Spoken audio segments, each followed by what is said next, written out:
So good afternoon, everyone, and welcome to the Learning Online session. My name is Natalia, and I will be your host for this afternoon. If you've just joined us, welcome.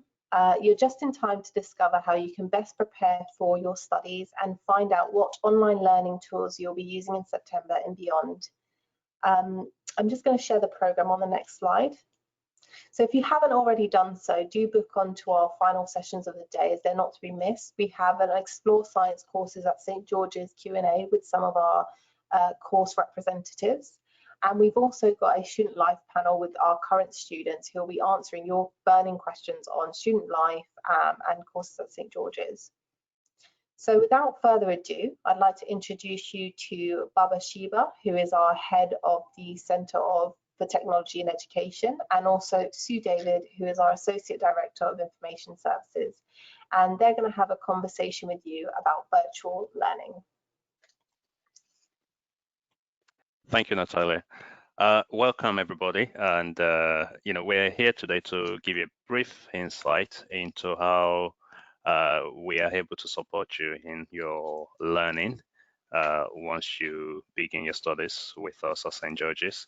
And it's really about how you can get the most out of it and be fully prepared for the essential hands-on sessions, which will be happening on site, as well as really get into grips with the fundamentals behind your specialist subject. My name is Baba Shiba, and I'm the head of the Center for Technology and Education here at the university. I'm going to let my colleague, Sue, introduce herself. Hello, everyone. Welcome to this session. My name's Sue David. I'm the Associate Director of Information Services, but what that really means is that I run the library, so I'm the librarian. And just to try and make our session a little bit more interesting, we're going to be asking a series of questions. So I'm going to ask Baba a little bit about what he does and how his area can support your online learning, and then he's going to ask me a few things about the library. Please do ask us any questions that you might have. So if you pop a question into the chat, we'll make sure there's plenty of time at the end to answer any questions that you might have for us. So to kick off, well, Baba, I know that in this current situation, it's really going to be difficult for me to get on site to lectures and that sort of thing. So how am I really going to learn if I'm not able to come on site to those kind of lectures and teaching sessions? Thank you, Sue. So St. George's has a whole range of tools and resources to help you learn online. And our academics they've spent the last few months transforming their teaching in order to give you the most amazing experience of online learning. The COVID situation, of course, has given us an opportunity as an institution as well to revisit how we do teaching in an online environment. So there are a lot of improvements that we've seen in that area. We use a virtual learning environment called Canvas, which is where every single program and module has all the materials that you need in order to study and learn. The good thing about Canvas is that it's well organized and will help you navigate to all your materials that you need for your studies. Okay, so everything I need will be on this Canvas, this virtual learning environment. Does that mean I need to sit in my my study room and just read through lots of notes and just look at loads of stuff on the screen? It does sound a little bit boring. Well, not at all. So we have a fantastic tool called Panopto, which lecturers use to record their lectures. And these are then uploaded into Canvas, usually within the module area where you're consuming that learning.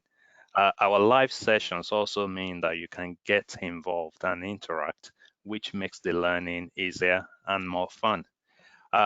Perhaps if we can show you a short video of a lecture podcast on epilepsy, which one of our professors has produced for students to watch in advance of a live session, just to give you an idea of how some of these pre-recorded lectures are used within the university.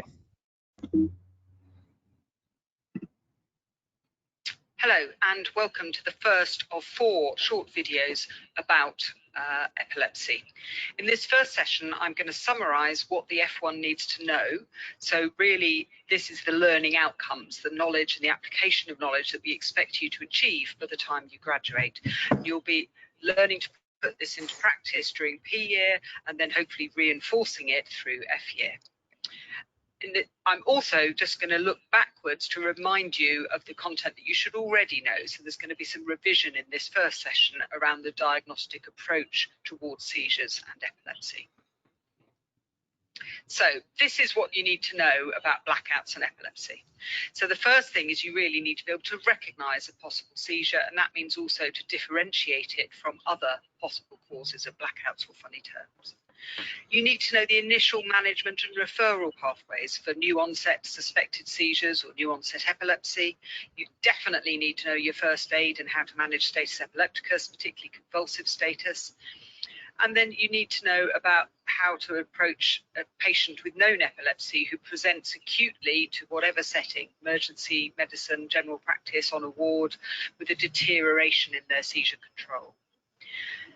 In broader terms, you also need to have a good understanding about the sort of information and support that people with epilepsy have. Even if you're convinced at this stage that you're going to be a career obstetrician or a career orthopaedic surgeon or something which seems a long way away from epilepsy, epilepsy is common enough that you're going to see patients with it, and you need to understand the drugs that they're using, how they're used, and what sort of appropriate management approaches are. And this is particularly true for anyone who's going to end up working in general practice or in medicine, any acute medical speciality. Part of this means also being familiar with. Thank you for that. So that's just an example there of a Panopto pre-recorded lecture that has been disseminated to students on that particular course. Thanks for that, Bubba. It does sound like it would be a little bit more interesting than me just sitting through, reading through my notes. But clearly, I'm going to need some really good IT kit to get through all of this. I've got a smartphone. Is that going to be good enough? But generally, your smartphone or tablet is good enough to consume the majority of your learning. And what I mean by that is you can watch pre-recorded videos. You can access Canvas. You can join live sessions because we run our live sessions through either Microsoft Teams or Big Blue Button. But we would strongly recommend a laptop for you to get the most from your teaching. And the reason being, laptop is really good for the much more powerful processing tools that you may need at different stages on your program. Check out our website though. We've provided some details there around the minimum specification and a recommended specification for laptops. And if you are facing financial difficulties, then you should let us know. Just drop us an email at it@sgul.ac.uk. Oh, that's great to know. Thanks very much for that. I'm still a little bit worried about what the actual learning experience is going to be like. If I'm sitting in my study room, I now know that I can listen to the lectures, and that sounds great. I know I'm going to have loads of materials and things on Canvas that's going to help me with that. But what about actually interacting with people on my course, really finding out what they think about things and getting that proper kind of interaction that I might want with other students on my course? How's that going to work? The good news is St. George's uses a range of tools. So we use Microsoft Teams, as I've mentioned a couple of minutes ago, as a tool to help you meet in small groups, either to work together and discuss a topic. But we have plenty of other tools as well. So for example, we have Big Blue Button, which is fully integrated with our Canvas infrastructure as well. Lecturers will often put students in breakout rooms to have discussions and solve problems. So I promise you there will be plenty of opportunities to discuss, argue, and learn from each other. Perhaps we could actually try something now by asking you, our audience, to just answer a quick question through the use of a poll on this particular platform we're using today. So you should be seeing on your screen a question that we've put up for you. And the question says, what is the one thing you have developed or learned about yourself during the last few months? Just go ahead and select one of the following options, please. Being more resilient, engaging with technology, engaging more with technology, appreciating the natural world, learning to engage with your family, or if none of them applies, then say none of the above. I'm just going to give you 60 seconds to have a go at that quick poll, please.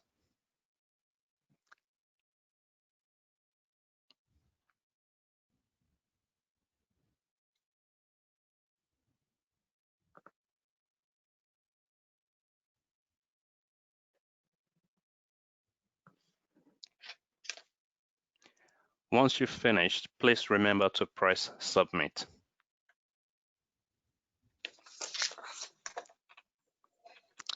Okay, thank you. So we have the poll result in. The vast majority of you feel that the last few months have taught you to appreciate the natural world a lot more. So that's really good, you know, and I think even I can relate to that. And then there are some votes for learning to engage with family, engaging more with technology, and being more resilient as well. So thank you. That's just an example of a way of making learning a little bit interesting by getting students to participate through the use of quiz. But anyway, I think I've been answering a lot of questions. Sue, I'm going to be the one to ask you a couple of questions now. So would you be able to tell me a bit about the library, please? Yeah, sure, Bubba. Well, the library obviously is the best place on campus because it's the most interesting and vibrant place you could want to be. But at the moment, it's a little bit difficult getting everyone in the library. What we're hoping for when our new students join us, so when you come to us in September, October time, you will be able to use the library. It is a modern and light space. As you can see from the pictures there, we've been really, really lucky at St George's. We've invested heavily in the library over the past few years to create a really lovely learning environment that actually gives space for individual silent study and for group learning. Obviously, at the moment, we're a little bit restricted, so we've limited the number of spaces available. And we've limited those spaces to just silent study. So there's no group work going on in the library at the moment, but there is space for silent study. And we've got access to probably, by the time you join us in October, we hope that we'll be able to give you access to around 60 or 70 PCs, which are also in our library spaces. So as things ease further, we hope to give increased access on site, but really, as a very specialised university with very specialised library collections, most of the things that you're going to need, you'll find will be available online for you. So we have a huge range of electronic books, journals, and also access to resources that have been put up for you on Canvas by your lecturers. Thank you, Sue. So you mentioned the range of electronic resources. What sort of resources does the library have for students? Well, Bubba, we've got loads of resources. So as you can see from this next slide, this is the next slide just shows you a little snapshot of our website. And through our website, you can get to find all the electronic books and journals which we've got available in the library. Also, of course, our print stock, but the print stock is a little bit more restricted at the moment. It's very easy to find the resources that you need through our website. And really searching on that is just like searching on Google, and you'll be able to access the full text of the journals and resources that you need from your computer wherever you are studying at the time. But not all of the resources actually are just books and journals. We've got lots of other more interactive resources that are a little bit more interesting. So on this next slide, you'll just see a couple of examples of that.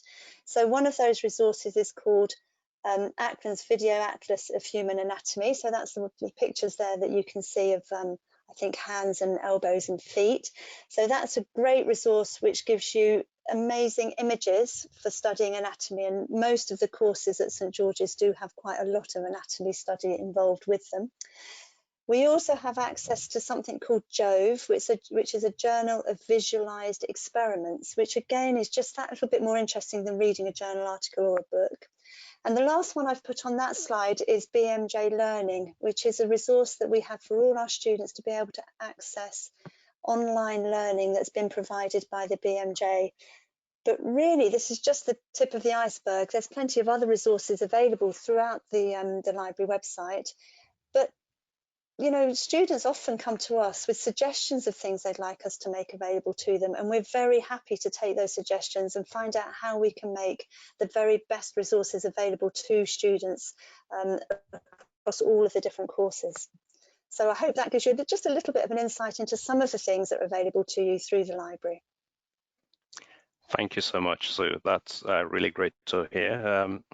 And I think we've probably talked enough now. Does anyone in the audience have questions for us? Please post your questions in the chat area, and we're going to do our best to answer them over the next few minutes or so. Amazing, thank you, Baba and Sue, for that presentation. And we've shared the link to kind of further information about the library as well in the chat. But as Baba said, please do send us your questions. We've got a couple of minutes to take them. We do have a question here from Mark, who would like to know, will there be a tutorial for people who don't know how to use kind of some of the software that you've mentioned? That will be for me. So the answer is yes, there will be. As part of the induction process for new students, there's a range of activities that we've planned that will really get you through all the different educational technologies that we have within the university. So be it Canvas, Teams, Big Blue Button, My Progress, Panopto, etc. So there will be that full training that we'll be organizing for you. At the same time, we have a dedicated area on our Canvas, which provides you with step-by-step guide on how to use many of our technologies, and you'll be able to tap into those at any time, really. Amazing. So our second question is from Remy, who would like to know, can I access other University of London libraries for study spaces nearer to my house? That's a great question, because we are part of the University of London, which gives us an increased access to a huge range of different resources that are available to you. At the moment, there is not any physical access to the other libraries in the University of London places. I'm hoping that as things ease, that'll become just a little bit easier. At the moment, different universities are focusing on their own students, which is a good thing for us too, because we don't want our valuable spaces being taken up by students that aren't our St George's students. But generally, our connection to the University of London does give us access to a much broader range of resources and materials, which is just makes your studying that bit easier. Amazing. So our third question is from Carl, who would like to know, is there kind of social distancing in the library? Yes, we have been, obviously our top priority is keeping our students safe. So we have implemented one-way system in the library at the moment. We've got social distancing. Plenty of our seats are available for you, but we've also blocked off other seats. We've got cleaning regimes in place to make sure things are safe, and the same for our computers. So at the moment, with a 2-meter distancing rule, we're able to allow students to access around 50% of our computers, but we are very conscious of just the need to keep you safe while you're here with us. Okay, we've got another question. So I'm a parent and I've seen on your website that there will be technological requirements for the course. Could you share further information on this? Yes, so what we've tried to do is just to provide you with enough information in advance to tell you what sort of technologies you need in order to learn. The one main recommendation we have made is for you to have a laptop. We've thought about the minimum specification, which is on our website. And also we've provided you with a recommended specification, especially if you're looking to buy a laptop that you intend to use, say, for the next, 4, 5, 6 years to come.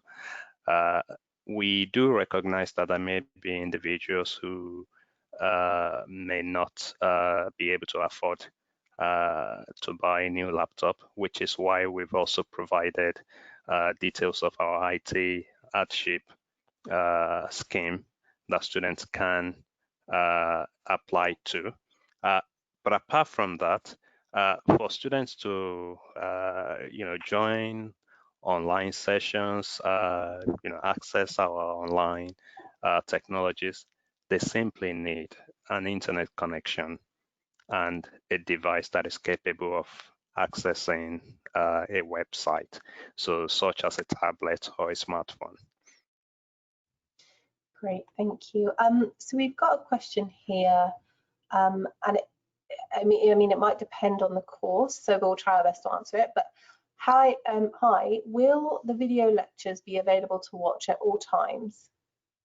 So I'm assuming, like, recorded lectures, will they be viewable throughout the year? Yes. So I think there are two forms of this. So there are pre-recorded lectures, which are available on Panopto, and usually they're embedded within your learning area on Canvas. So you can actually consume that learning from within Canvas itself. They are available all the time, but you just need to have access to the internet when you're watching them, really. But the good news is you can watch them anytime you like. But also a lot of the live sessions tend to be recorded anyway. There are some exceptions, of course, where there are highly sensitive information being discussed or shown. And those recorded live sessions as well, they're usually made available to students via Canvas again. All our recorded videos have captioning enabled within them, which also goes a long way to supporting students as well.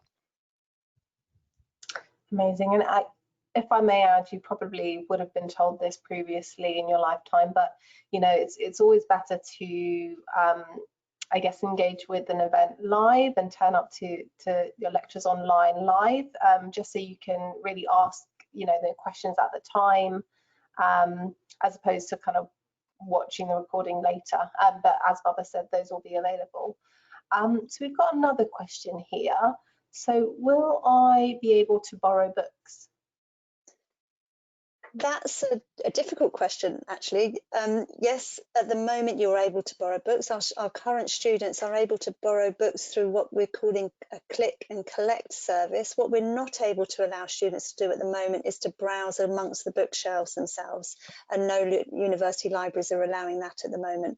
I really hope by the time our students join us in October, the restrictions will have eased a little and we'll be able to allow you to browse and borrow the books yourself. But at the moment, it is going to be a little bit restricted, but we will get the books off the shelves for you, and then you can come into the library and borrow them. So yeah, you will be able to.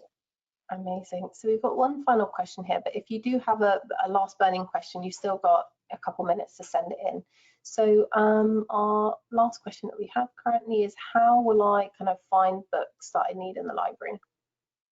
Okay, that's a good question. The books are all catalogued through our web interface. It's called Hunter. It's searched just like Google. When you go onto the library webpage, it's right in front of you, so it's very straightforward to use. But as part of your induction process, you will be given a little bit of instructions as to how to search for books, but it is very straightforward. What can be a little bit more difficult is not really finding the books, but finding the right journal articles that you'll need for your studies. And again, we do offer lots of training on that. And at the moment, we're doing all of that training online through Teams. So our library training program is running just as it has done before. You'll find that there are sessions embedded as part of your course where we can take you through those things. But if you've got questions for us, we're very, very happy to help you with any questions that you've got. If you're on campus, you can pop into the library, and we've got staff available to speak to, but actually the best way to contact us, our library staff at the moment, is again through our website and our email address, and we can do one-to-one help with you through Teams or just through a phone call and help you to find the information that you need. I think the biggest feedback we get from students from St George's is how much they value the help of the library staff. We've got a great team and they are really helpful, but how they wish they'd engaged with us a bit earlier in their course, because we could save you a lot of time. So if you're stuck, rather than struggle on your own, and I think this is probably a valid thing for anything to do with your studying, rather than leave it to where you feel a bit desperate and you're not coping, come and see us early and we can really help you to find the best materials that you can, that we've got and that we pay for. Just a quick search on Google and using Wikipedia probably isn't the best solution to finding decent information, particularly studying the healthcare and science subjects that we offer at St George's. Do you think that covers the answer? Is that good enough? Does that cover the question? Absolutely, I think so. And I think, speaking of being prepared, someone has sent us a question in it. We will try our best to answer it. If not, you know, it might be for one of our panels later in the day. So is there any summer year one medicine preparation you would recommend us to do? Do either of you have anything you'd like to add on that? I would personally say that I would personally say that before you're due to enroll in September, you'll be sent lots of information from the course team and the Getting Started team, and that will kind of include some resources for you to look into and look up, you know, prior to your start date, and to just kind of help you, I guess, get in the mindset and preparing for the course. But there's not necessarily any kind of recommended, there's not any mandatory, I would say, kind of reading or etc. But you can join us on our student life panel, which is at the end of the day, and we can hear from some of our current students about their experiences and how they prepared in the summer before starting their first year of medicine. And you can also talk to some of our academics on Unibuddy as well. And I think on that note, because we don't have any further questions, I would like to thank Sue and Baba for leading on that session and really kind of informing us about online learning at St George's. We hope that you felt informed, and I want to thank you for joining us. I'd like to reiterate our kind of final sessions of the day. So we've got Explore Science courses at St George's, and we've also got a student life panel. And yeah, please do sign up for those, and we look forward to seeing you in future sessions. Thank you. Bye-bye. Thank you.